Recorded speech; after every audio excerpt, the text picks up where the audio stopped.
Hello everyone, and welcome to another plant spotlight on the channel.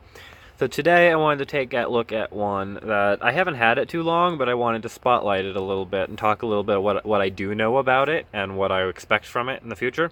So this is a species, see if I can get the tag to focus properly, apparently not, Cattleya tigrina.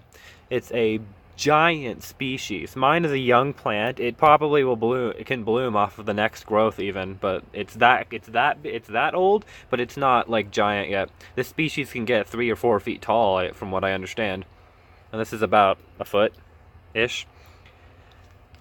But this is what is considered a bifoliate Cattleya. Bifoliate Cattleya are very gorgeous Cattleyas, but they have a little bit of a pickiness with repotting. They tend to, from my understanding of it, drop or abort like a lot of roots if repotted at the wrong time. And what's the correct time, quotes, is when the growth is maturing and it's starting to send out new roots. Right before the new roots pop out of the sheaths of the growth, you want to repot it because those new roots will continue to grow and support the plant if the rest die for some reason during the repotting, like bifoliates tend to do. So they're very specific about the time of year or the time that you repot them, and so mine doesn't need to be repotted. It's in fairly fresh media and has a little bit more space to grow, but it's got a growth on it right now. You can see how far along it is. No roots yet, so if I do need to repot it, I need to make up my mind quick. But it's looking good so far. While it's a bifoliate Cattleya, young plants especially tend to be prone to growing unusually, and in this case, it's just got the two biggest growths are unifoliate. But that doesn't mean that it's not a bifoliate Cattleya if you get a couple unifoliates. And likewise with unifoliates, it doesn't mean it's a bifoliate if you get a couple unifoliates, because I have a couple Cattleyas, pardon me, like this one over here, which is a unifoliate Cattleya hybrid, but it's got a bifoliate growth. So that doesn't mean anything about the plant. You got to know the plant's history.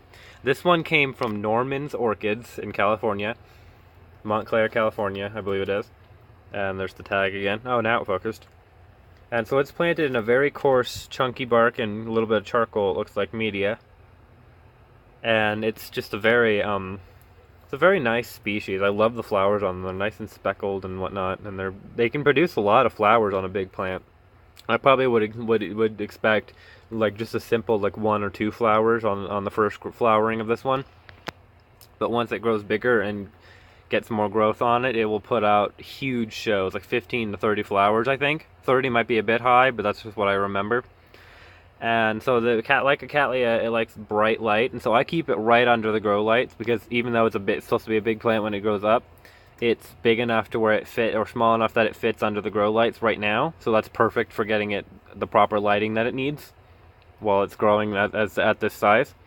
And the canes, or the growths, they all seem to, and I got it this way, and from what I've seen of any of the specimens I've seen, they always have this kind of pleating on the pseudobulbs. I call them canes because they're tall and skinny, even though it's a Cattleya and they're called pseudobulbs. But yeah, they always have the slight pleating to them, even when they're plump and healthy. So that's not something to worry about. But mine, fairly new, got it at the start of the year with an order I placed from Norman's, and I love it.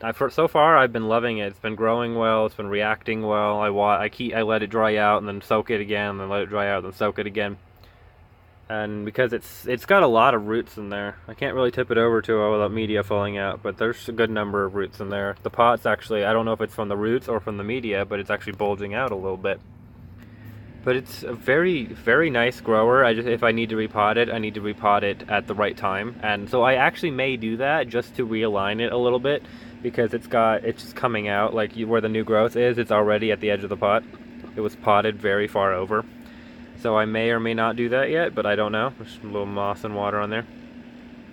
But yeah, it's a very nice grower. I recommend this species if anybody wants to try their hand at a bifoliate Cattleya. It's a big plant when they get bigger, so be wary of that. But if you have the space and the patience for it, beautiful species.